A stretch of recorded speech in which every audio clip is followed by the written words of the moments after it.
गौतम जी थोड़े पिंड सरपंच साहब वालों से इस बहुत विकास किया है, सीवरेज सीचेबल प्लांट लगाया है, असी तलाब बनाया है, असी पार्कां बनाईयां, असी ओपन जिम बनाया है, पर थानू की इतराज़ है हुण कि तुसीं अज आण के मीडिया नूं सारिਆਂ बुलाया?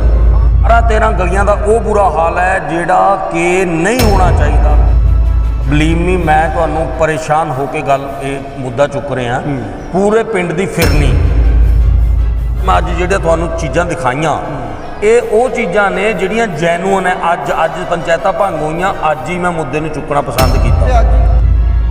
अज ही क्यों चुक्या तुसीं मुद्दा? क्योंकि पंचायतां के कार्यकाल दे विच इहदा मुद्दा चुकने चाहिए। मैं असी इस पिंड नूं स्मार्ट कहते हैं। इत्थे साडे सरपंच नूं काफ़ी थावां तो अवार्ड जे मिले, छोटे छोटे बड़े मैनूं नहीं पता। साडे पिंड विच सिर्फ तलाब दिखाया जा रहा है। साडे पिंड दा शमशान घाट देखो ना तुसीं। कुछ ना कुछ तो काम मानते कि पंचायत ने ठीक करे कि नहीं? मैनूं नहीं लगता। हम जी ये मुद्दे चुके हैं, थोड़े ध्यान च भी आ गए कि इन्नी गलियां बननों बाकी ने। हाँ जी। पर हुण कार्यकाल पंचायत का खत्म हो गया, प्रबंधक लग गया। हाँ जी। अगली इलैक्शनां की तैयारी तो नहीं की गौतम जी कर रहे, क्योंकि थोड़े ध्यान च मामले आ गए। फिर जो तुसीं बनते हो तुसीं करोगे ये काम? हाँ बिल्कुल करांगा। मैनूं फंड चाहिए। पंजाब दे विच अलग-अलग पिंडां दे विच पंचायतां बनदियां ने, पर अपने अपने कार्यकाल दे विच दावे करदे ने कि असीं बहुत काम कीता है। एक इदां दा पिंड जिहड़ा पिछले दिनों दे विच काफ़ी मशहूर भी रहा है, काफ़ी काम दे विकास जिहड़े पिंड दी पंचायत सरपंच साहब नूं दस्सिया गया कि असीं पिंड दा विकास कीता है, पर कुछ अंदरूनी काम जो रह गए ने उसदे बारे अज एक व्यक्ति खुलासे करन जा रहा है। असीं गल कर रहे हां पिंड माजरी, सियाला माजरी के नज़दीक माजरी पिंड पैंदा है, जो ब्लाक माजरी हल्का खड़ दे विच पैंदा है, जिथे कि पिंड सरपंच साहब वालों कई बार खबर ये भी लगाई गई कि पिंड दे विच तलाब बनाए गए, होर भी विकास के काम किए गए, ओपन जिम लगाया गया तो नाल दी नाल पार्कां बनाईयां गईयां। ਤਾਂ ਕੁਝ ਇਤਰਾਜ਼ ਵੀ ਨੇ ਲੋਕਾਂ ਦੇ ਉਸ ਪਿੰਡ ਦੇ, ਪਰ ਸਾਡੇ ਨਾਲ ਗੌਤਮ ਜੀ ਸਾਡੇ ਨਾਲ ਨੇ। ਗੌਤਮ ਜੀ ਤੁਹਾਡੇ ਪਿੰਡ ਦੇ ਸਰਪੰਚ ਸਾਹਿਬ ਵੱਲੋਂ ਸੀ ਕਿ ਇਸ ਦਾ ਬਹੁਤ ਵਿਕਾਸ ਕੀਤਾ ਹੈ, ਸੀਵਰੇਜ ਸੀਚੇਬਲ ਪਲਾਂਟ ਲਗਾਇਆ ਹੈ, ਅਸੀਂ ਤਲਾਬ ਬਣਾਇਆ ਹੈ, ਅਸੀਂ ਪਾਰਕਾਂ ਬਣਾਈਆਂ, ਅਸੀਂ ਓਪਨ ਜਿਮ बनाया है, पर ਤੁਹਾਨੂੰ ਕੀ ਇਤਰਾਜ਼ ਆ ਹੁਣ ਕਿ ਜਿਹੜਾ ਤੁਸੀਂ ਅੱਜ ਆਣ ਕੇ ਮੀਡੀਆ ਨੂੰ ਸਾਰਿਆਂ ਨੂੰ ਬੁਲਾਇਆ? हाँ नहीं, 2-3 चीज़ां ਜਿਹੜੀਆਂ ਪਹਿਲਾਂ ਤਾਂ ਮੈਂ ਤੁਹਾਨੂੰ ਸਤਿ ਸ਼੍ਰੀ ਅਕਾਲ ਕਰਦਾ ਹਾਂ ਤੇ ਤੁਹਾਡਾ ਧੰਨਵਾਦ ਕਰਦਾ ਤੁਸੀਂ ਮੇਰੇ ਕਹਿਣ ਤੇ ਇੱਥੇ ਆਏ ਤੇ जो नहीं दिखाया गया सीगा किसी नूं एक स्मार्ट पिंड दा वो पोर्शन वो चीज़ां जिहड़ियां नहीं दिखाईयां गईयां सी वो मैं दिखाणियां चाहता सी, क्योंकि मैं पहला भी ऑलरेडी बोलदा रहना हाँ। क्योंकि पिंड विच जिहड़ियां 3-4 चीज़ां आईयां सामने, तलाब आया है, ओपन जिम आया है, एक दो जिहड़ी वो पाइपलाइन अंडरग्राउंड करतियां नालियां नूं, वो पाइप के थ्रू बाहर जाएगा पानी, वो कोई वाटर ट्रीटमेंट नहीं है, वो कोई सीवरेज प्लांट नहीं है, कुछ नहीं है, वो सिर्फ नालियां नूं अंडरग्राउंड करके एक मेन 10 इंची पाइप तो पानी बाहर कढ़ता है। चलो मच्छर मक्खी मर गई, लेकिन वो भी कंप्लीट नहीं है। 12-13 गलियां दा वो बुरा हाल है जिहड़ा कि नहीं होना चाहिए। बलीव मी मैं तुहानूं परेशान होकर गल ये मुद्दा चुक रहा पूरे पिंड की फिरनी। आउटर रिंग रोड है जिहड़ा साडा, ओह मेन 12 गलियां पिंड दियां दा वो बुरा हाल है, हद नहीं कुछ। एक गली विच तां मैं इन्ना परेशान हो गया सीगा कि मैं वो गली दे 2-3 बंदियां नूं नाल लगा के आप पैसा खर्च के 72/7 दी वो गली सी, मैं वो कंप्लीट करवाई। ਉਹਦੇ ਵਿੱਚ ਫੰਗਸ ਲੱਗ ਚੁੱਕੀ ਸੀ, ਸਮੈਲ ਆਂਦੀ ਸੀ ਘਰਾਂ ਵਿੱਚ, ਉਹ ਬਣਵਾਈ। ਹੁਣ ਚਲੋ ਸਾਰਾ ਕੰਮ ਤਾਂ ਨਹੀਂ ਕਰਵਾ ਸਕਦਾ ਸੀ, ਬਟ ਮੈਂ ਅੱਜ ਜਿਹੜੀਆਂ ਤੁਹਾਨੂੰ ਚੀਜ਼ਾਂ ਦਿਖਾਈਆਂ ਇਹ ਉਹ ਚੀਜ਼ਾਂ ਨੇ ਜਿਹੜੀਆਂ ਜੈਨੂਅਨ ਹੈ। ਅੱਜ ਪੰਚਾਇਤਾਂ ਭੰਗ ਹੋਈਆਂ, ਅੱਜ ਹੀ ਮੈਂ ਮੁੱਦੇ ਨੂੰ ਚੁੱਕਣਾ ਪਸੰਦ ਕੀਤਾ। ਤੇ ਅੱਜ ਹੀ ਕਿਉਂ ਚੁੱਕਿਆ ਤੁਸੀਂ ਮੁੱਦਾ? ਕਿਉਂਕਿ ਪੰਚਾਇਤਾਂ ਦੇ ਕਾਰਜਕਾਲ ਦੇ ਵਿੱਚ ਇਹਦਾ ਮੁੱਦੇ ਚੁੱਕਣੇ ਚਾਹੀਦੇ ਸੀ। ਮੈਂ ਇਹ ਸਿਰਫ ਸਰਕਾਰ ਨੂੰ ਦਿਖਾਣਾ ਚਾਹੁੰਦਾ ਸੀ ਕਿ ਅੱਜ ਭੰਗ ਹੋ ਗਈਆਂ, ਅੱਜ ਤੋਂ ਬਾਅਦ ਤਾਂ ਡਿਵੈਲਪਮੈਂਟ ਬਿਲਕੁਲ ਬੰਦ ਹੋ ਗਈ ਹੈ, ਪ੍ਰਬੰਧਕ ਲੱਗ ਜਾਣੇ ਆ। ਜੇ ਸਰਕਾਰ ਦੀ ਨੌਲੇਜ ਵਿੱਚ ਮੈਂ ਅੱਜ ਹੀ ਲਿਆਵਾਂਗਾ ਇਸ ਚੀਜ਼ ਨੂੰ, ਤਾਂ ਪ੍ਰਬੰਧਕਾਂ ਦੇ ਥਰੂ ਜਿਹੜਾ ਪੈਂਡਿੰਗ काम है या पैसा आना आ या कुछ होना आ, पंचायती इलैक्शन तो पहला प्रबंधकों के थ्रू थोड़ियां बहुतां प्रॉब्लम तो सॉर्ट आउट होण। असी इस पिंड नूं स्मार्ट कहते हैं। इत्थे साडे सरपंच नूं काफ़ी थावां तो अवार्ड जे मिले, छोटे छोटे बड़े, मैनूं नहीं पता कि बहुत ही ज़्यादा। मैं तुहानूं हुण दिखाई चीज़ है कि साडे पिंड दी अंदरूनी हालत की है। साडे पिंड विच सिर्फ तलाब दिखाया जा रहा है। साडे पिंड दा शमशान घाट देखो ना तुसीं। मनरेगा ऑलरेडी इत्थे काम करदा रहिंदा आ, किन्नियां दिहाड़ियां मनरेगा दियां लगदियां, लेडीज़ काम करदियां, जेंट्स काम करदे आ। मैं तुहानूं उधरला ਸ਼ਮਸ਼ਾਨ ਘਾਟ ਵੀ ਦਿਖਾ ਚੁੱਕਾ, ਇਹ ਵੀ ਦਿਖਾ ਚੁੱਕਾ ਆ, ਗਲੀਆਂ ਨਾਲੀਆਂ ਦਿਖਾ ਚੁੱਕਾ ਹੈ, ਪਿੰਡ ਦੀ ਡਿਵੈਲਪਮੈਂਟ ਅੰਦਰੂਨੀ ਜਿਹੜੀ ਹੈਗੀ ਆ ਉਹ ਤੁਹਾਨੂੰ ਮੈਂ ਦਿਖਾ ਚੁੱਕਾ ਮੈਂ ਉਹਨੂੰ ਡਿਵੈਲਪਮੈਂਟ ਕਹਿ ਰਿਹਾ ਕਿ ਸਾਡੇ ਪਿੰਡ ਨੂੰ ਜਿਹੜੀ ਸਰਪੰਚ ਨੇ ਡਿਵੈਲਪਮੈਂਟ ਦਿੱਤੀ ਹੈ ਉਹ ਅੱਜ ਇਹ ਦਿੱਤੀ ਹੈ ਕਿ 12 ਗਲੀਆਂ ਦਾ ਸਾਡੀਆਂ ਦਾ ਉਹ ਨਾਸ ਹੈ ਕਿ ਮੈਂ ਬਾਰ-ਬਾਰ ਕਹਾਂਗਾ, ਬੁੱਢੇ ਚੱਲ ਨਹੀਂ ਪਾਉਂਦੇ, ਬੱਚੇ ਖੇਡ ਨਹੀਂ ਪਾਉਂਦੇ, ਸਾਈਕਲ ਤੱਕ ਨਹੀਂ ਚਲਾ ਪਾਉਂਦੇ। ਤੁਸੀਂ ਪਿੰਡ ਨੂੰ ਸਮਾਰਟ ਪਿੰਡ ਕਿੱਦਾਂ ਕਹਿ ਦੋਗੇ? ਕਿੱਦਾਂ ਕਹਿ ਦੋਗੇ? ਮਤਲਬ ਤੁਸੀਂ 20 ਪਿੰਡਾਂ 'ਚ ਜਾਂਦੇ ਹੋ, ਤੁਸੀਂ ਸ਼ਹਿਰਾਂ 'ਚ ਜਾਂਦੇ ਹੋ, ਕਿਸੇ ਪਿੰਡ ਦੀ ਖੂਬਸੂਰਤੀ ਨੂੰ ਦੇਖ ਕੇ ਤੁਸੀਂ ਵੀ ਖੁਸ਼ ਹੁੰਦੇ ਹੋਵੋਗੇ। ਮੈਂ ਇਕੱਲੇ ਤਲਾਬ ਨੂੰ ਦੇਖ ਕੇ ਖੁਸ਼ ਨਹੀਂ ਹੋਣਾ। ਹਾਂ, ਉਹ ਸਾਡਾ ਸਾਂਝਾ ਹੈ, ਪਿੰਡ ਦਾ ਹੈ, ਬਹੁਤ ਬਿਊਟੀਫੁਲ ਤਲਾਬ ਹੈ। ਕੁਛ ਨਾ ਕੁਛ ਤਾਂ ਕੰਮ ਮੰਨਦੇ ਕਿ ਪੰਚਾਇਤ ਨੇ ਠੀਕ ਕਰੇ ਕਿ ਨਹੀਂ? ਮੈਨੂੰ ਨਹੀਂ ਲੱਗਦਾ। ਤੇ ਜਿਹੜੇ ਜਿੱਦਾਂ ਪਾਰਕ ਹੋ ਗਈ, ਓਪਨ ਜਿਮ ਹੋ ਗਿਆ, Open- ਤਲਾਬ ਹੋ ਗਿਆ, ਮੈਨੂੰ ਟਿਊਬਲ ਹੋ ਗਿਆ, ਕਿਹੜਾ ਟਿਊਬਲ ਦਾ ਕਹਿੰਦੇ ਵਾਟਰ ਸਪਲਾਈ ਤਾਂ ਸਭ ਥਾਂ ਦੀ ਹੁੰਦੀ ਆ। ਹਾਂ, ਵਾਟਰ ਸਪਲਾਈ ਸਭ ਥਾਂ ਤੇ ਹੁੰਦੀ ਆ, ਉਹ ਹੋਣੀ ਚਾਹੀਦੀ ਹੈ, ਉਹ ਹੋ ਰਹੀ ਹੈ। ਅੱਛਾ, ਹੁਣ ਤੁਸੀਂ ਗੌਤਮ ਜੀ ਇਹ ਮੁੱਦੇ ਚੁੱਕੇ ਆ, ਤੁਹਾਡੇ ਧਿਆਨ 'ਚ ਵੀ ਆ ਗਏ ਕਿ ਇੰਨੀ ਗਲੀਆਂ ਬਣਨ ਨੂੰ ਬਾਕੀ ਨੇ। ਹਾਂਜੀ। ਪਰ ਹੁਣ ਕਾਰਜਕਾਲ ਪੰਚਾਇਤ ਦਾ ਖਤਮ ਹੋ ਗਿਆ, ਪ੍ਰਬੰਧਕ ਲੱਗ ਗਿਆ। ਹਾਂਜੀ। ਅਗਲੀ ਇਲੈਕਸ਼ਨਾਂ ਦੀ ਤਿਆਰੀ ਤਾਂ ਨਹੀਂ ਕਿਤੇ ਗੌਤਮ ਜੀ ਕਰ ਰਹੇ, ਕਿਉਂਕਿ ਤੁਹਾਡੇ ਧਿਆਨ 'ਚ ਇਹ ਮਾਮਲੇ ਆ ਗਏ ਹੁਣ। ਫਿਰ ਜੇ ਤੁਸੀਂ ਬਣਦੇ ਹੋ, ਤੁਸੀਂ ਕਰੋਗੇ ਇਹ ਕੰਮ? ਹਾਂ, ਬਿਲਕੁਲ ਕਰਾਂਗਾ। ਮੈਨੂੰ ਫੰਡ ਚਾਹੀਦਾ, ਮੈਨੂੰ ਫੰਡ ਜਿੰਨੀ ਜਲਦੀ ਮਿਲੇਗਾ। ਮੈਂ ਇਹ ਪ੍ਰੋਬਲਮਾਂ ਜਿਹੜੀਆਂ ਤੁਹਾਨੂੰ ਅੱਜ ਦਿਖਾਈਆਂ ਹੈ ਪਹਿਲੇ 6 ਮਹੀਨਿਆਂ 'ਚ ਖਤਮ ਕਰਾਂਗਾ। ਦੇਖੋ, ਮੈਂ ਤੁਸੀਂ ਕੁਐਸਚਨ ਪੁੱਟ ਕੀਤਾ ਕਿ ਤੁਸੀਂ ਸਰਪੰਚੀ ਦਾ ਨਹੀਂ ਲੜਨਾ ਚਾਹੁੰਦੇ। ਹਾਂ, ਮੈਂ ਇੰਟਰਸਟਡ ਹੈਗਾ। ਇਹ ਤਾਂ ਹੀ ਮੁੱਦਾ ਮੈਨੂੰ ਸ਼ੌਂਕ ਹੈ, ਤਾਂ ਹੀ ਮੁੱਦਾ ਚੁੱਕਿਆ, ਮੈਨੂੰ ਚਾਅ ਹੈ ਕਿ ਮੈਂ ਬਣਾ, ਕਿ ਮੈਂ ਆਪਣੇ ਪਿੰਡ ਵਿੱਚ ਹੀ ਰਹਾਂ। ਤੇ ਤੁਹਾਡੇ ਕਾਰਜਕਾਲ ਦੇ ਵਿੱਚ ਤੁਹਾਡੇ ਸਵਾਲ ਚੁੱਕਣੇ, ਫਿਰ ਲੋਕਾਂ ਨੇ ਇਹ ਕੰਮ ਨਹੀਂ ਹੋਏ। ਦੇਖੋ, ਕੁਝ ਚੀਜ਼ਾਂ ਇਦਾਂ ਦੀਆਂ ਹੁੰਦੀਆਂ ਜਿਹੜੀਆਂ ਸਿਸਟਮੈਟਿਕਲੀ ਹੋ ਜਾਂਦੀਆਂ। ਇਹ ਜਿਹੜਾ ਸਿਸਟਮ ਮੈਂ ਤੁਹਾਨੂੰ ਦਿਖਾਇਆ ਹੈ, ਇਹ ਕੋਈ ਸਿਸਟਮੈਟਿਕ ਨਹੀਂ ਸੀ। ਇਹਦੇ ਵਿੱਚ ਜਿਹੜੀਆਂ ਪ੍ਰੋਬਲਮਸ ਤੁਹਾਨੂੰ ਮੈਂ ਦਿਖਾਈਆਂ ਉਹ ਜੈਨੂਇਨ ਪ੍ਰੋਬਲਮ ਹੈ, ਲੋਕੀ ਫੇਸ ਕਰ ਰਹੇ ਆ। ਮੈਂ ਕਹਿੰਦਾ ਤੁਸੀਂ ਆਪਣੇ ਘਰ ਨੂੰ ਬਣਾਉਣ ਲੱਗੇ ਉਹਦੇ ਇੱਕ ਪਾਰਟ ਨੂੰ ਪਹਿਲਾਂ ਠੀਕ ਕਰੋਗੇ, ਉਹਨੂੰ ਠੀਕ ਕਰਕੇ ਤੁਸੀਂ ਉੱਥੇ ਰਹਿਣ ਜੋਗੇ ਤਾਂ ਬਣ ਜਾਓਗੇ। ਦੂਸਰਾ ਤਾਂ ਪੱਟੋਗੇ, ਤੁਸੀਂ ਪੂਰਾ ਹੀ ਘਰ ਪੱਟ ਕੇ ਜਾਂ ਤਾਂ ਫਿਰ ਤੁਸੀਂ ਬਾਹਰ ਹੀ ਚਲੇ ਜਾਓ ਘਰ ਤੋਂ। ਇਦਾਂ ਦੀਆਂ ਕੁਝ ਐਗਜ਼ਾਮਪਲ ਹੈਗੀਆਂ ਮੇਰੇ ਕੋਲ। ਪੰਚਾਇਤ ਤਾਂ ਤੁਹਾਡੀ ਇਹ ਕਹਿ ਰਹੀ ਸੀ ਪਿਛਲੀ ਵਾਰੀ ਕਿ ਅਸੀਂ ਜਿਹੜਾ ਸੀਵਰੇਜ ਸੀਚੇਬਲ ਪਲਾਂਟ ਹੈ, ਪੰਜਾਬ ਦਾ ਦੂਜਾ ਪਿੰਡ ਹੈ ਇਹ, ਕਿ ਜਿਹੜੇ 'ਚ ਲੱਗਿਆ ਹੋਇਆ ਕਿ ਅਸੀਂ ਪੂਰੇ ਪਿੰਡ ਦਾ ਸੀਵਰੇਜ ਜਿਹੜਾ ਉਸ ਦੇ ਵਿੱਚ ਗੇਰਨਾ। ਉੱਥੋਂ ਜਗ੍ਹਾ ਹੋਰ ਵੀ ਖਾਦ ਤਿਆਰ ਵੀ ਹੋਣੀ ਹੈ, ਬਿਜਲੀ ਤਿਆਰ ਵੀ ਹੋ ਸਕਦੀ ਹੈ, ਫਾਇਦਾ ਹੋਏਗਾ ਲੋਕਾਂ ਨੂੰ। ਆਓ ਦਿਖਾਵਾਂ ਤੁਹਾਨੂੰ, ਕਿਸੇ ਖੇਤ ਨੂੰ ਪਾਣੀ ਵੀ ਜਾਂਦਾ ਹੋਵੇ।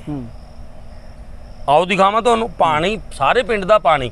ਸਾਡਾ ਪਿੰਡ ਬਹੁਤ ਉੱਚਾ ਹੈ, ਸਾਡੇ ਪਿੰਡ ਦਾ ਪਾਣੀ ਨਾਰਮਲੀ ਬਹਿ ਕੇ ਨੀਚੇ ਸਾਡੇ ਜਿਹੜਾ ਚੋ ਹੈ, ਸਾਡੀ ਨਦੀ ਹੈ ਜਿਹੜੀ, ਉਹਦੇ ਵਿੱਚ ਚਲਾ ਜਾਂਦਾ ਸੀ। ਉਹ ਅੰਡਰਗਰਾਉਂਡ ਪਾਈਪ ਪੈਣ ਦੇ ਨਾਲ ਇੱਕ ਉਹ ਚਵੱਚੇ ਜਿਹੇ ਬਣਾਏ ਇਹਨਾਂ ਨੇ, ਸੀਚੇਬਲ ਪਲਾਂਟ ਹੈ ਕੀ ਹੈ ਮੈਨੂੰ ਨਹੀਂ ਪਤਾ। ਉਹ ਚਵੱਚਿਆਂ 'ਚ ਪਾਣੀ ਚਲਾ ਜਾਂਦਾ ਹੈ, ਉਹ ਚਵੱਚਿਆਂ 'ਚੋਂ ਫਿਰ ਦੁਬਾਰਾ ਉਸੀ ਚੋ 'ਚ ਚਲਾ ਜਾਂਦਾ ਹੈ। ਕੋਈ ਉੱਥੇ ਟਰੀਟਮੈਂਟ ਵਾਲਾ ਕੰਮ ਨਹੀਂ ਹੈ, ਕੋਈ ਉੱਥੇ ਸਿੰਚਾਈ ਕਿਤੇ ਖੇਤਾਂ ਨੂੰ ਪਾਣੀ ਨਹੀਂ ਜਾਂਦਾ, ਉਹ ਨਦੀ 'ਚ ਜਾ ਰਿਹਾ ਪਾਣੀ। ਵੇਸਟ ਜਿੱਦਾਂ ਵੇਸਟ ਪਾਣੀ ਜਿੱਥੇ ਜਾਣਾ ਚਾਹੀਦਾ ਉੱਥੇ ਜਾ ਰਿਹਾ।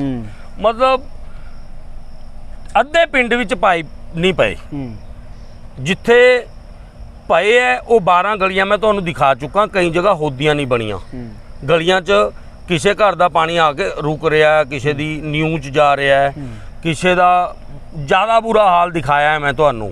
ਇਹ ਤੇ ਤਾਂ ਹੁਣ ਤੁਹਾਨੂੰ ਲਾਸਟ ਸਵਾਲ ਹੈ, ਤੁਸੀਂ ਕਿਹਾ ਮੈਨੂੰ ਇੰਟਰਸਟ ਹੈ, ਮੈਂ ਸਰਪੰਚੀ ਲੜਨੀ ਹੈ, ਦਾਵਾ ਕਰੋ ਹੁਣ ਕੈਮਰੇ ਅੱਗੇ ਕਿੰਨੀ ਜਲਦੀ ਫਿਰ ਲੋਕਾਂ ਦਾ ਕੰਮ ਕਰੋਗੇ ਅਗਰ ਤੁਹਾਨੂੰ ਲੋਕ ਫਤਵਾ ਦਿੰਦੇ ਨੇ ਅੱਜ ਦੀ? ਤੇ ਫਿਰ ਦੇਖੋ, ਮੈਂ ਵੀਡੀਓ ਵਾਰ-ਵਾਰ ਤੁਹਾਡੇ ਅੱਗੇ ਆਉਣੀ। ਫਿਰ ਦੇਖੋ, ਮੈਂ ਤੁਹਾਨੂੰ ਇੱਕ ਗੱਲ ਦਾ ਵਿਸ਼ਵਾਸ ਦਵਾਨਾ ਕਿ ਜਿਹੜੀ ਮਤਲਬ ਜਿਹੜਾ ਕੰਮ ਹੋਣਾ ਹੈ ਉਹ ਟਾਈਮਲੀ ਹੋਏਗਾ, ਉਹ ਪੈਸੇ ਦੇ ਨਾਲ ਹੋਏਗਾ। ਨਾ ਤਾਂ ਮੈਂ ਆਪਣੇ ਪੈਸੇ ਲਗਾ ਕੇ ਕੰਮ ਪੂਰੇ ਕਰਾਣੇ ਆ। ਜੇ ਮੰਨ ਲਓ ਤੁਹਾਨੂੰ ਸਹਿਮਤੀ ਨਾਲ ਪਿੰਡ ਬਣਾਉਂਦਾ ਹੈ, ਸਹਿਮਤੀ ਨਾਲ ਕਿੰਨਾ ਪੈਸਾ ਤੁਸੀਂ ਕਹਿੰਦੇ ਕਿ ਅਸੀਂ ਪਿੰਡ ਵਾਸਤੇ ਦੇਣ ਨੂੰ ਤਿਆਰ ਹਾਂ? ਮੈਂ ਤੁਹਾਨੂੰ ਨਹੀਂ, ਪਿੰਡ ਨੂੰ ਮੈਂ ਕੋਈ ਪੈਸਾ ਨਹੀਂ ਦੇਣਾ। ਸਹਿਮਤੀ ਨਾਲ ਮੈਂ ਤਾਂ ਉਹ ਸੇਵਾ ਕਰਨੀ ਹੈ। ਸਰਕਾਰ ਕਹਿ ਰਹੀ ਹੈ ਕਿ ਸਹਿਮਤੀ ਨਾਲ ਅਸੀਂ ਪੰਚਾਇਤਾਂ ਬਣਾਉਣੀਆਂ, ਕਿ ਕੁਝ ਨਾ ਕੁਝ ਅਗਰ ਸਹਿਮਤੀ ਨਾਲ ਸਰਪੰਚ ਨੂੰ ਬਣਨ ਤੋਂ ਬਾਅਦ ਸਰਕਾਰ ਕੁਝ ਦਿੰਦੀ ਹੈ ਤਾਂ ਮੈਨੂੰ ਇੰਨਾ ਜ਼ਿਆਦਾ ਆਪਣੇ ਤੇ ਵਿਸ਼ਵਾਸ ਹੈ ਕਿ ਨਾ 1 ਰੁਪਿਆ ਵੇਸਟ ਕਰਕੇ, ਨਾ ਆਪਣੇ ਆਪ ਤੇ ਪਰਸਨਲ 1 ਰੁਪਿਆ ਲਗਾ ਕੇ, ਜਿਹੜਾ ਵੀ ਰੁਪਈਆ ਪਿੰਡ ਵਾਸਤੇ ਆਏਗਾ ਉਹ ਪਿੰਡ 'ਚ ਹੀ ਲੱਗੇਗਾ। ਸਭ ਤੋਂ ਪਹਿਲਾ ਮੁੱਦਾ ਕੀ ਹੋਏਗਾ ਪਿੰਡ 'ਚ ਕਰਨ ਦਾ? ਜਿਹੜੀਆਂ ਗਲੀਆਂ ਪੈਂਡਿੰਗ ਹੈ ਸਭ ਤੋਂ ਪਹਿਲਾਂ ਉਹ ਕਲੀਅਰ ਹੋਣੀਆਂ ਚਾਹੀਦੀਆਂ, ਉਹਨਾਂ ਦੇ ਸਾਫ਼ ਸੁਥਰੀਆਂ ਗਲੀਆਂ ਬਣਾਵਾਂਗਾ। 12 ਜਿੱਥੇ ਪਾਈਪਲਾਈਨ ਨਹੀਂ ਪਈ ਉਹ ਦੁਆਰਾ ਗਵਰਨਮੈਂਟ ਤੋਂ ਡਿਮਾਂਡ ਕਰਕੇ। ਉਹ ਕਿਹੜੀ ਸਮੱਸਿਆ ਪਿੰਡ ਦੀਆਂ? ਦੇਖੋ, ਨਾਰਮਲ ਗਲੀਆਂ ਨਾਲੀਆਂ ਦੀ ਸਮੱਸਿਆ ਨਹੀਂ ਹੁੰਦੀ, ਉਹ ਤਾਂ ਬਣ ਹੀ ਜਾਂਦੀਆਂ। ਹੋਰ ਬਹੁਤ ਜ਼ਿਆਦਾ ਸਮੱਸਿਆ ਪਿੰਡ ਵਿੱਚ। ਇੱਕ ਬਹੁਤ ਅੱਛਾ ਗਰਾਊਂਡ ਹੈਗਾ ਸੀਗਾ, ਉਹ ਗਰਾਊਂਡ ਵਿੱਚ ਹੁਣ ਘਾਹ ਲਗਾ ਦਿੱਤਾ ਗਿਆ, ਲੇਕਿਨ ਕਾਫੀ ਬੱਚਿਆਂ ਦੀ ਫੀਡਬੈਕ ਇਹ ਹੈ ਕਿ ਸਾਡੇ ਪਿੰਡ ਵਿੱਚ ਹੁਣ ਖੇਡਣ ਲਈ ਥਾਂ ਨਹੀਂ ਰਹੀ। ਗਰਾਊਂਡ ਬਣਾਉਂਗੇ ਕਿ ਤੁਸੀਂ? ਗਰਾਊਂਡ ਬਣਾਵਾਂਗਾ, ਡਿਮਾਂਡ ਕਰਾਂਗਾ, ਬਹੁਤ ਅੱਛਾ ਸਟੇਡੀਅਮ ਟਾਈਪ ਗਰਾਊਂਡ ਬਣਾਵਾਂਗੇ, ਬੱਚਿਆਂ ਨੂੰ ਖੁਸ਼ ਕਰਾਂਗੇ। ਕ੍ਰਿਕਟ ਇੰਟਰਸਟਡ ਹੈਗੇ ਆ ਕ੍ਰਿਕਟ 'ਚ, ਹੈ ਨਾ। ਹੋਰ ਦੇਖੋ ਹੁਣ ਇੰਨਾ ਜਲਦੀ ਦਿਮਾਗ 'ਚ ਨਹੀਂ ਆਣਾ ਕਿ ਕਿਹੜੀਆਂ ਗੱਲਾਂ ਤੇ ਜ਼ਿਆਦਾ ਧਿਆਨ ਦਿੱਤਾ ਜਾਏ। ਮਤਲਬ ਕਿ ਹੁਣ ਤੁਸੀਂ ਮੁੱਦੇ ਦਿਖਾ ਦਿੱਤੇ ਕਿ ਇਹ ਪਿੰਡ ਦੀ ਪੰਚਾਇਤ ਨੇ ਕੀਤੇ ਨਹੀਂ, ਮੈਂ ਤੁਹਾਨੂੰ ਅਗਲੀ ਪੰਚਾਇਤਾਂ ਦੇ ਵਿੱਚ ਹੋਣਗੇ ਜਾਂ ਪ੍ਰਬੰਧਕ ਕਰੇਗਾ, ਇਹ ਗੱਲ ਤੁਹਾਡਾ ਦਾਅਵਾ ਹੈ। ਮੈਂ ਤੁਹਾਨੂੰ ਤਾਂ ਹੀ ਦਿਖਾਇਆ ਕਿ ਅੱਜ ਪੰਚਾਇਤਾਂ ਭੰਗ ਹੋ ਚੁੱਕੀਆਂ। ਅੱਜ 11 ਤਰੀਕ ਹੈ। ਅੱਜ ਤੋਂ ਹੀ ਜਿਹੜਾ ਪ੍ਰਬੰਧਕਾਂ ਦੀ ਨੌਲੇਜ ਵਿੱਚ ਜਿਹੜਾ ਪੈਂਡਿੰਗ ਕੰਮ ਹੈ, ਜਿਹੜਾ ਮੈਂ ਤੁਹਾਨੂੰ ਦਿਖਾ ਚੁੱਕਿਆ, ਉਹ ਸਾਡਾ ਖਤਮ ਹੋਣਾ ਚਾਹੀਦਾ। ਠੀਕ ਹੈ, ਬਿਲਕੁਲ। ਤੁਸੀਂ ਦੇਖੋ ਕਿ ਇਹ ਸਨ ਗੌਤਮ ਜਿਨ੍ਹਾਂ ਵੱਲੋਂ ਮੁੱਦੇ ਚੁੱਕੇ ਨੇ ਕਿ ਸਮੇਂ ਦੀਆਂ ਸਰਕਾਰਾਂ ਜਿਹੜੀਆਂ ਨੇ ਉਹਨਾਂ ਨੂੰ ਵੀ ਕੰਮ ਕਰਨੇ ਪ੍ਰਬੰਧਕ ਲਗਾਏ ਗਏ ਨੇ, ਦੂਜੇ ਪਾਸੇ ਪਿੰਡ ਦੀ ਪੰਚਾਇਤ ਦੇ ਉੱਤੇ ਵੀ ਸਵਾਲ ਚੁੱਕੇ ਨੇ ਕਿ ਇਕੱਲਾ ਤਲਾਬ ਬਣਾ ਕੇ, ਪਾਰਕਾਂ ਬਣਾ ਕੇ, ਓਪਨ ਜਿਮ ਬਣਾ ਕੇ ਵਿਕਾਸ ਨਹੀਂ ਹੁੰਦਾ। ਜਿਹੜੀਆਂ ਗਲੀਆਂ ਪੁੱਟੀਆਂ ਗਈਆਂ ਨੇ, ਲੋਕਾਂ ਨੂੰ ਰਸਤੇ ਵਿੱਚ ਨਿਕਲਣਾ ਮੁਸ਼ਕਲ ਹੋ ਚੁੱਕਾ ਹੈ, ਉਹਨਾਂ ਗਲੀਆਂ ਨੂੰ ਕਿਉਂ ਨਹੀਂ ਬਣਾਇਆ ਗਿਆ? ਸਵਾਲ ਜਿਹੜੇ ਖੜੇ ਕੀਤੇ ਨੇ, ਜਿਨ੍ਹਾਂ ਦੇ ਜਵਾਬ ਹੁਣ ਪਿੰਡ ਦੇ ਸਰਪੰਚ ਸਾਹਿਬ ਤੋਂ ਲਵਾਂਗੇ ਕਿ ਉਹਨਾਂ ਦੇ ਇਸ ਬਾਰੇ ਕੀ ਕਹਿਣਾ। ਸਰਪੰਚ ਜਗਦੀਪ ਸਿੰਘ ਸਾਡੇ ਨਾਲ ਨੇ। ਸਰਪੰਚ ਸਾਹਿਬ, ਤੁਹਾਡੇ ਪਿੰਡ ਦੇ ਵਿੱਚੋਂ ਇੱਕ ਵਿਅਕਤੀ ਨੇ ਇਲਜ਼ਾਮ ਲਾਏ ਨੇ ਕਿ ਗਲੀਆਂ ਨਾਲੀਆਂ ਨਹੀਂ ਬਣਾਈਆਂ ਗਈਆਂ, 12-13 ਗਲੀਆਂ ਪੁੱਟ ਕੇ ਰੱਖ ਦਿੱਤੀਆਂ, ਪਰ ਪਿੰਡ ਦੇ ਸਰਪੰਚ ਸਾਹਿਬ ਹੋਰ ਕਾਰਜ ਦਿਖਾ ਰਹੇ ਨੇ, ਪਰ ਜਿਹੜਾ ਮੇਨ ਬੇਸਿਕ ਕਾਰਜ ਸੀ, ਲੋਕਾਂ ਨੂੰ ਨਿਕਲਣਾ ਰਾਸਤਾ ਸੀ, ਉਹ ਪਿੰਡ ਦੇ ਸਰਪੰਚ ਸਾਹਿਬ ਵੱਲੋਂ ਨਹੀਂ ਬਣਾਇਆ ਗਿਆ। ਕੀ ਕਹਿਣਾ ਸੀ? ਦੇਖੋ ਜੀ, ਗੱਲ ਇਹ ਹੈ ਵੀ ਜਿਹੜੇ ਸਾਡੇ ਪਿੰਡ ਦੀਆਂ ਗਲੀਆਂ ਹੈ, ਮੇਰਾ ਖਿਆਲ ਹੈ ਵੀ 18-19 ਗਲੀਆਂ ਜਿਹੜੀਆਂ ਬਿਲਕੁਲ ਪੱਕੀਆਂ ਬਣਾ ਚੁੱਕੇ ਆ, ਤੇ ਉਹ ਗਲੀਆਂ ਜਿਹੜੇ ਲੋਕ ਰਹਿੰਦੇ ਆ ਸਾਨੂੰ ਆ ਕੇ ਦਬਾਵਾਂ ਦਿੰਦੇ ਆ ਤੇ ਮੂਵੀਆਂ ਵੀ ਪਾਉਂਦੇ ਆ ਕਿ ਜਿੱਥੇ ਅਸੀਂ ਗਿੱਠ-ਗਿੱਠ ਪਾਣੀ 'ਚ ਲੰਘਦੇ ਤੇ ਅੱਜ ਸਾਡਾ ਤਾਂ ਸਾਫ਼ ਸੁਥਰਾ ਪਿਆ ਹੈ, ਲੇਕਿਨ ਜਿਹੜਾ ਪਿੰਡ ਆ ਸਾਡਾ ਕਾਫੀ ਬੜਾ ਹੈ, ਤੇ ਜਿਹੜੀਆਂ ਗਲੀਆਂ ਅਸੀਂ ਪੁੱਟ ਕੇ ਹੁਣ ਸੀਵਰੇਜ ਦੀ ਪਾਈਪਾਂ ਰਹਿੰਦੀਆਂ ਪਾਈਆਂ ਹੈ, ਤੇ ਉਹ ਵੀ ਸਾਡੀਆਂ ਬਣ ਜਾਣੀਆਂ ਹੈ। ਇਹ ਕੰਮ ਹੁੰਦੇ ਹੁੰਦਾ ਐਸੀ ਤਰ੍ਹਾਂ ਪਹਿਲਾਂ ਇੱਕ, ਫਿਰ ਦੂਸਰੀ, ਫਿਰ ਤੀਸਰੀ, ਇਹ ਥੋੜ੍ਹੀ ਜਿਹੀ ਫੰਡ ਦੀ ਦਿੱਕਤ ਆਉਂਦੀ ਹੈ। ਇਹ ਗੱਲ ਨਹੀਂ ਹੈ ਵੀ ਅਸੀਂ ਕਿਸੇ ਵਿਤਕਰਾ ਕਰਿਆ ਹੈ। ਵਿਤਕਰੇ ਦੀ ਗੱਲ ਹੈ, ਜੇ ਗਲੀ ਕੋਈ ਕਿਤੇ ਰਹਿੰਦੀ ਹੈ ਤਾਂ ਉਹਦੇ ਵਿੱਚ ਕੋਈ ਨਾ ਕੋਈ ਰੁਕਾਵਟ ਪੈਂਦੀ ਹੈ, ਤਾਂ ਅਸੀਂ ਬਜਾਏ ਉਹਨੂੰ ਲੜਨੇ ਝਗੜੇ 'ਚ ਉਹਨੂੰ ਛੱਡ ਦਿੰਦੇ ਆ ਕਿ ਇਹਦਾ ਅਸੀਂ ਬਾਅਦ ਵਿੱਚ ਕਰਨ ਲਈ ਕਰਨੇ ਅਸੀਂ ਸਾਰੇ ਹੀ ਹੈ। ਪੰਚਾਇਤਾਂ ਬੇਸ਼ੱਕ ਭੰਗ ਹੋ ਗਈਆਂ, ਲੇਕਿਨ ਸਾਡਾ ਸਹਿਯੋਗ ਹੁਣ ਵੀ ਹੋਊਗਾ, ਚਾਹੇ ਪ੍ਰਬੰਧਕ ਹੋਵੇ, ਚਾਹੇ ਨਵਾਂ ਸਰਪੰਚ ਹੋਵੇ, ਤਾਂ ਅਸੀਂ ਰਲ ਮਿਲ ਕੇ ਸਾਰਾ ਕੰਮ ਕਰਨਾ ਹੈ। ਸਾਡੇ ਜ਼ਿਆਦਾ ਤਾਂ ਜਿਹੜੇ ਪਿੰਡ ਨਗਰ ਨਿਵਾਸੀ ਹੈ ਉਹ ਸਾਡੀ ਪੰਚਾਇਤ ਤੋਂ ਬਹੁਤ ਖੁਸ਼ ਹੈ ਤੇ ਬਹੁਤ ਸਾਨੂੰ ਮੁਬਾਰਕਬਾਦਾਂ ਦਿੰਦੇ ਹੈ, ਤੇ ਐਸੀ ਤਾਂ ਸਾਨੂੰ ਸਰਕਾਰ ਵੀ ਜੋ ਇਨਾਮ ਦਿੰਦੀ ਹੈ। ਤਾਂ ਐਸੇ 2-4 ਲੋਕਾਂ ਜਿਹੜੇ ਗਿੱਲੇ ਚਿਕਵੇ ਹੁੰਦੇ ਆ, ਚਲੋ ਬੈਠ ਕੇ ਸਾਨੂੰ ਤਾਂ ਅਸੀਂ ਸੋਲਵ ਕਰ ਦਿੰਦੇ ਆ। ਤੁਹਾਡੇ ਤੱਕ ਗੱਲ ਆਈ ਕਦੇ ਇਸ ਤਰੀਕੇ ਦੀ ਕਿ ਹਾਂ ਭਾਈ ਇਹ ਸਾਨੂੰ ਸਾਡੇ ਕੋਲ ਜਿਹੜੀ ਗੱਲ ਉਹ ਇਹ ਆਈ ਹੈ, ਆਹ ਦਾ ਸਾਡਾ ਕੰਮ ਕਰ ਦੋ ਨਹੀਂ ਸਸਪੈਂਡ ਕਰਾ ਦੂੰਗੇ। ਅੱਛਾ, ਇਸ ਤਰੀਕੇ ਨਾਲ ਇਸ ਨਾਲ ਗੱਲ ਆਈ ਹੈ। ਅਸੀਂ ਇਸ ਮੈਸੇਜ ਵੀ ਲਾਇਆ, ਆਪਾਂ ਬੈਠੇ ਗੱਲ ਕਰਦੇ ਆ, ਲੇਕਿਨ ਉਹ ਇਹ ਲੋਕ ਜਿਹੜੇ ਹੁੰਦੇ ਆ, ਮੈਂ ਇਹਨਾਂ ਕੁਝ ਸਮਝਦਾ ਨਹੀਂ ਹੈ। ਸ਼ਮਸ਼ਾਨ ਘਾਟ ਦਾ ਬਹੁਤ ਮਾੜਾ ਹਾਲਾਤ ਦਿਖਾਇਆ ਕਿ ਸਫਾਈ ਨਹੀਂ ਕੀਤੀ ਜਾਂਦੀ, ਕਿ ਨਰੇਗਾ ਲਾ ਦਿੰਦੇ ਉਸ ਜਗ੍ਹਾ ਦੇ ਉੱਤੇ, ਜੇ ਲੇਬਰ ਸਫਾਈ ਹੋ ਜਾਂਦੀ ਕਿ ਹਰੇ ਬੰਦੇ ਨੇ ਮਰਨਾ, ਕਿ ਉਹ ਇੱਕ ਲਾਸਟ ਘਰ ਬੰਦੇ ਦਾ ਉਹੀ ਹੈ। ਬਿਲਕੁਲ ਸਹੀ ਗੱਲ ਹੈ। ਤੁਸੀਂ ਸ਼ਮਸ਼ਾਨ ਘਾਟ ਦੇਖੋਗੇ, ਅਸੀਂ ਇੰਨਾ ਵਧੀਆ ਬਣਾਇਆ ਵਾ ਹੈ, ਲੇਕਿਨ ਤੁਸੀਂ ਦੇਖੋ ਹੁਣ ਬਰਸਾਤ ਦਾ ਮੌਸਮ ਚੱਲ ਰਿਹਾ, ਜਦੋਂ ਵੀ ਅਸੀਂ ਨਰੇਗਾ ਲਾਉਂਦੇ ਉੱਥੇ ਮੱਛਰ ਬਹੁਤ ਹੈ ਤੇ ਬੂਟੀ, ਅਸੀਂ ਨਹੀਂ ਚਾਹੁੰਦੇ ਵੀ ਸਾਡੀਆਂ ਬੀਬੀਆਂ ਉੱਥੇ ਬਿਮਾਰ ਹੋਵੇ। ਸ਼ਮਸ਼ਾਨ ਘਾਟ ਹੈ ਜਿਹੜਾ ਤੁਸੀਂ ਦੇਖੋਗੇ ਵੀ ਆ ਬਰਸਾਤ ਹਟਣ ਤੋਂ ਬਾਅਦ ਉੱਥੇ ਟੈਲਾਂ ਤੇ ਸ਼ੈੱਡ ਜੋ ਸਾਡਾ ਮੇਰੇ ਖਿਆਲ ਮਨਜ਼ੂਰ ਹੋ ਜਾਣਾ ਹੈ, ਬਹੁਤ ਵਧੀਆ ਢੰਗ ਨਾਲ ਅਸੀਂ ਬਣਾ ਰਹੇ ਹਾਂ। ਤੇ ਜਿਹੜਾ ਸ਼ੈੱਡ ਅਸੀਂ ਬਣਾਇਆ ਹੈ ਉਹਦੇ ਬਾਅਦ ਤਕਰੀਬਨ 6 ਲੱਖ ਦੇ ਲਗਭਗ ਖਰਚਾ ਆਇਆ ਹੈ, ਉਹ ਵੀ ਅਸੀਂ ਬਣਾਤਾ। ਸਾਡੀ ਪਲੈਨਿੰਗ ਹੈ ਜਿਹੜੀ ਉਹ ਬਹੁਤ ਵਧੀਆ ਚੱਲ ਰਹੀ। ਤੇ ਹੁਣ ਜਿਹੜੀ ਇੱਕ ਅਸੀਂ ਗੱਲ ਹੁਣ 5-7 ਦਿਨ ਹੋਏ ਕਰੀ ਹੈ, ਸਾਡੀਆਂ 2 ਸ਼ਮਸ਼ਾਨ ਘਾਟਾਂ ਦੀਆਂ ਤੇ ਇੱਕ ਕਬਰਸਤਾਨ ਅਸੀਂ ਬਣਾਇਆ ਹੈ। ਉਹ 2 ਸ਼ਮਸ਼ਾਨ ਘਾਟਾਂ ਤਿੰਨੇ ਅਸੀਂ ਇੱਕ ਕਰਤੀਆਂ, ਤੇ ਉਹ ਸਾਡੇ ਵਾਸਤੇ ਬਾਹਰ ਤੇ ਵੀ ਅੰਦਰ ਦੀ ਬਹੁਤ ਮੁਬਾਰਕਬਾਦਾਂ ਆ ਰਹੀਆਂ ਹੈ। ਤੇ ਅਸੀਂ ਤਿੰਨੇ ਸ਼ਮਸ਼ਾਨ ਘਾਟਾਂ ਇੱਕ ਕਰਕੇ ਇਹ ਅਸੀਂ ਇਤਿਹਾਸ ਰਚਿਆ ਆਪਣੀ ਆਪ ਵਿੱਚ ਲੱਗਦਾ ਸਾਨੂੰ। ਤੇ ਸਾਨੂੰ ਸਾਡੇ ਮੁਸਲਮਾਨ ਭਾਈਚਾਰਾ ਜਿਹੜਾ ਬਹੁਤ ਖੁਸ਼ ਹੈ, ਜਿਨ੍ਹਾਂ ਕੋਲ ਕਿ ਪਿਛਲੇ 80-90 ਸਾਲ ਦਾ ਕੋਈ ਕਬਰਸਤਾਨ ਹੀ ਨਹੀਂ ਤਾਂ। ਸਰਪੰਚ ਸਾਹਿਬ, ਅਗਲੀ ਫਿਰ ਚੋਣ ਲੜੀ ਜਾ ਰਹੀ ਹੈ ਤੁਹਾਡੇ ਵੱਲੋਂ? ਉਹ ਗੱਲ ਇਸ ਤਰ੍ਹਾਂ ਹੈ ਜੀ ਵੀ ਸਾਡੇ ਕੋਲ ਬਹੁਤ ਲੋਕ ਆਉਂਦੇ ਆ, ਸਾਡੇ ਸ਼ੁਭ ਚਿੰਤਕ, ਤੇ ਅਸੀਂ ਹਾਲੀ ਪੰਚਾਇਤਾਂ ਤਾਂ ਅੱਜ ਭੰਗ ਹੋਈਆਂ, 1 ਮਹੀਨੇ ਸਾਡੇ ਸ਼ਾਮ ਨੂੰ 7-8 ਆਉਂਦੇ ਆ। ਤਾਂ ਮੇਰੀ ਸੋਚ ਇਹ ਹੈ ਕਿ ਜਿਹੜਾ ਮੈਂ ਸਰਪੰਚ ਹੈ, ਮੇਰੇ ਤੋਂ ਹੋਰ ਵੀ ਕਾਫੀ ਸੂਝਵਾਨ ਸਾਡੇ ਪਿੰਡ ਵਿੱਚ ਬੈਠੇ ਬੰਦੇ ਜਿਹਨਾਂ ਨੂੰ ਮੈਂ ਜਾਣਦਾ, ਬਹੁਤ ਸੂਝਵਾਨ ਹੈ, ਤੇ ਉਹਨਾਂ ਵਿੱਚੋਂ ਕੋਈ ਸਰਪੰਚ ਆਪਾਂ ਚੁਣੋਗੇ ਤੇ ਉਹਨਾਂ ਵਿੱਚ ਜਾ ਕੇ ਅਸੀਂ ਉਹਨਾਂ ਦੀ ਹੈਲਪ ਕਰੂੰਗੇ ਜਿਸ ਤਰ੍ਹਾਂ ਵੀ ਹੋਈ। ਮਨੀਸ਼ ਗੌਤਮ ਜੀ ਕਹਿੰਦੇ ਮੈਂ ਵੀ ਇੱਛਾ ਲੜਨ ਦਾ। ਸਰਪੰਚ ਸਾਹਿਬ, ਚਲੋ ਇਹ ਜਿਹੜਾ ਪਿੰਡ ਦੇ ਹਰੇਕ ਜਿਹੜਾ ਨਾਗਰਿਕ ਹੈ ਉਹਨੂੰ ਹੱਕ ਹੈ ਇਲੈਕਸ਼ਨ ਲੜਨੇ ਦਾ, ਲੇਕਿਨ ਇਹ ਲੋਕਾਂ ਨੇ ਦੇਖਣਾ ਵੀ ਬੰਦੇ ਦਾ ਪਿਛੋਕੜ ਕਿਆ ਹੈ। ਤੁਹਾਡਾ ਕਿਸ ਤਰ੍ਹਾਂ ਉਹਦੇ ਨਾਲ ਪਿਛੋਕੜ ਠੀਕ ਲੱਗੇ ਤੇ ਤੁਹਾਨੂੰ ਉਹਨਾਂ ਦਾ? ਨਹੀਂ, ਪਿਛੋਕੜ ਉਹਦਾ ਗਲਤ ਹੈ। ਮੈਂ ਸਰਿਆਮ ਕਹਿੰਦਾ, ਸਪਸ਼ਟ ਕਹਿੰਦਾ ਹੈ।